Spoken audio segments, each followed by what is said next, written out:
আমি এত বছর রাজনীতি করার পরে আমরা শিওর হতে পারি না, ওরা একেবারে শিওর জিতবেই। কিভাবে সম্ভব এটা?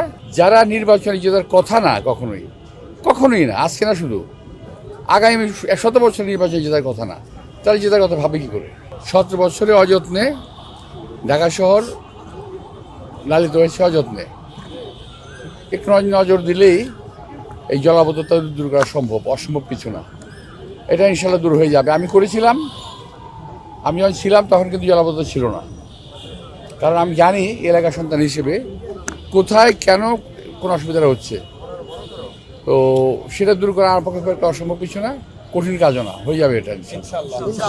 2018 সালের নির্বাচনে আমরা উৎসবমুখর পরিবেশ দেখছিলাম, কিন্তু তারপরেও রাতে ভোট হয়েছে। এবারও উৎসবমুখর পরিবেশ দেখা যাচ্ছে। এবার কি ওরকম কোনো শঙ্কা বা আশঙ্কা আছে আপনাদের মাঝে? আসলে এখনকার পরিবেশটা ভালোই ছিল, কিন্তু কিছু কিছু প্রার্থীর কথা শুনে আমার মনে হচ্ছে ওরা জিতেই আছে।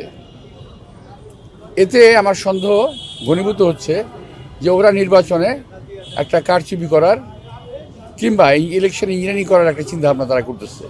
আদারওয়াইজ যারা নির্বাচনে জেতার কথা না, কখনোই না, আজকে না, শুধু আগামী 100 বছর নির্বাচনে জেতার কথা না, তারা জেতার কথা ভাবে কি করে? ওদের যদি ইলেকশন ইঞ্জিনিয়ারিং করার পরিকল্পনা নাই থাকে, আমি এত বছর রাজনীতি করার পরে আমরা শিওর হতে পারি না, ওরা একেবারে শিওর জিতবেই। কিভাবে সম্ভব এটা? এটা সম্ভব তখনই যদি কারচুপি করার মতো একটা প্রক্রিয়া ওদের হাতে থাকে।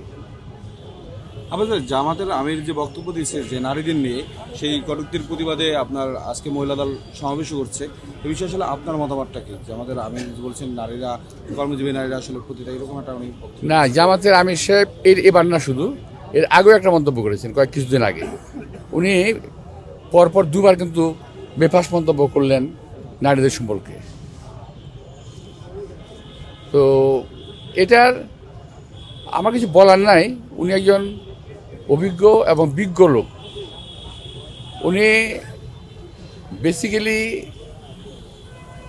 জামাত থেকে তো আসেন নাই, উনি অন্য একটি রাজনৈতিক দল করতেন, কি জাসদ করতেন।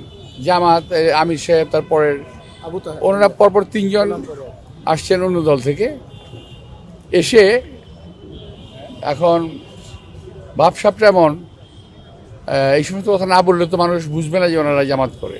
সুতরাং এই নারীদেরকে নিয়ে অশালীন মন্তব্য করার মতো ওনারা সাহস দেখাচ্ছেন, এটা ঠিক না। আমি আর তীব্র নিন্দা করি। যদিও আজকে পত্রিকায় দেখলাম যে উনি প্রতিবাদ করেছেন যে ওখানে ফেসবুকে নাকি টুইটারে যে এটা হ্যাক হয়েছে, এবং বিশ্বে এমন কোনো জিনিস নাই। হ্যাক তো হয় অনেক কিছুই, কিন্তু টুইটার হ্যাক হয় না, এটা উনি জানেন না হয়তো। Thank you.